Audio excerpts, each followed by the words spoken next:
हमनी के संस्कृति, हमनी के संस्कार सदा रहे हमनी के साथ। भारत के महान ग्रंथ और काव्य सब के संपूर्ण संकलन सब्सक्राइब करें तिलक।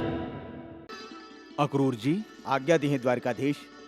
श्रीमान दूत यदि ठहरल चाहें तो उनका आदर सम्मान के साथ यहाँ ठहरावल जाए, और यदि वो जायल चाहें तो आप अपना जिम्मेदारी पर इनका के सुरक्षित रूप से द्वारका के सीमा तक स्वयं छोड़ के आई। जैसन आपकी आज्ञा। द्वारकाधीश के, द्वारकाधीश के, द्वारकाधीश के, द्वारकाधीश के, द्वारकाधीश के, द्वारकाधीश के, द्वारकाधीश के, द्वारकाधीश के।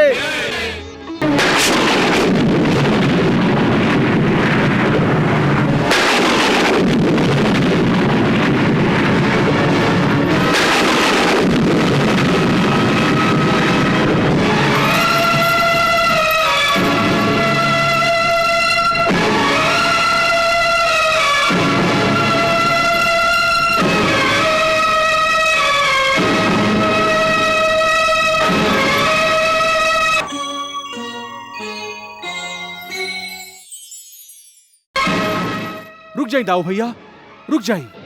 हमके मत रोका कन्हैया, आज हम रुके वाला नहीं थी। बाकी आप ही धनुष लेके अकेले कहवा निकल पड़ले? कहीं शिकार करते ना जा रहा है दाऊ भैया? हाँ हाँ, हम शिकारे करे जा रहा हैं। पौन रख के शिकार। ऊ भेड़िया के जे शेर के खाल ओढ़ के अपना आप के शेर समझे लागल है। मतलब आप पांडुरंग से युद्ध करे जा रहा हैं? हाँ, हम युद्ध करे जा रहा हैं। कन्हैया, सब कुछ जान के भी तू अनजान काहे बना तारा? बाकी दाऊ भैया, आप पांडुरंग से अकेले युद्ध करब?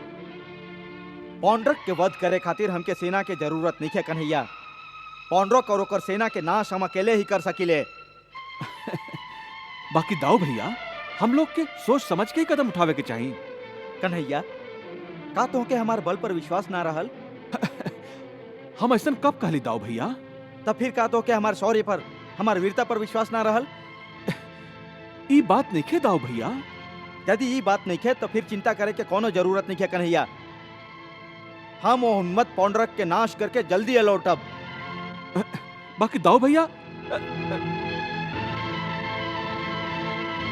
बाकी दाऊ भैया, पांडुरंग से तुरंत युद्ध करे के का जरूरत था? ई तू कहतारा, तू कहतारा ई कन्हैया? अरे वो तोहार अपमान कैले हा। तोहार अपमान मतलब हमार भी तो अपमान है कन्हैया। वो हम लोग के युद्ध के चुनौती देले है और हम वो चुनौती के स्वीकार कैले हैं। बाकी बाकी बाकी का बाकी? अपना आप के वासुदेव समझे वाला पौंड्रक के उचित दंड देहल उचित नहीं के? उचित भी है दाऊ भैया। बाकी फिर बाकी? दाऊ भैया, हम पांडुरंग के जरूर दंड देव। हम लोग ना, हम अकेले ही ओकरा उचित दंड देव कन्हैया।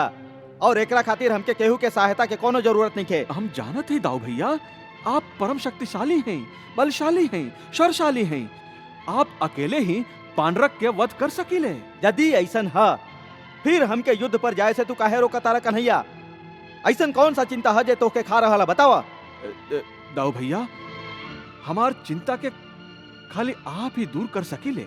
हम? हाँ दाऊ भैया, हस्तिनापुर में दुर्योधन के बेटी लक्ष्मण के स्वयंवर जे हाँ। अरे हाँ कन्हैया, हम तो ये बात भुलाई गई रही। अब आप ही सोची दाऊ भैया, ऐसन में युद्ध छेड़ल का उचित होई? हाँ हाँ, बात तो तू ठीक है कहता रहा कन्हैया। बाकी दाऊ भैया, हमारा असल चिंता था हमार जामवंती पुत्र सांब है। सांब? अरे वो तो हमार भतीजा है कन्हैया, बिल्कुल हमरे तरह बलशाली और शौर्यशाली है। ओकर कैसन चिंता तो होके? अरे बलवान युवक ही तो चिंता के कारण होकेला, काहे कि उस जवानी के जोश में अपन बुद्धि का प्रयोग ना करेला। ऐसे हम चाहते दाऊ भैया कि स्वयंवर में आप ओकरा संगे जाएं, तबे वो अपना आप पे काबू रखी। इतना ही ना? हाँ। ठीक है, ओकरा संगे हम हस्तिनापुर खुद चल जाए। अब तो कोनो चिंता नहीं है ना? ना।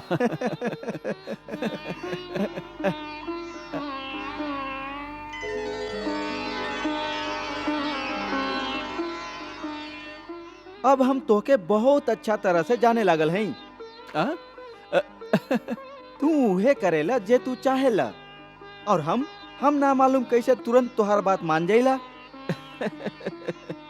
दाऊ भैया, सच में आप मन के कितना सच्चा और अच्छा है। आप बहुत अच्छा है। बस बस कन्हैया बस। मक्खन लगावे के कला तक केहू तोह से सीखे, द्वारिकाधीश। दाऊ भैया।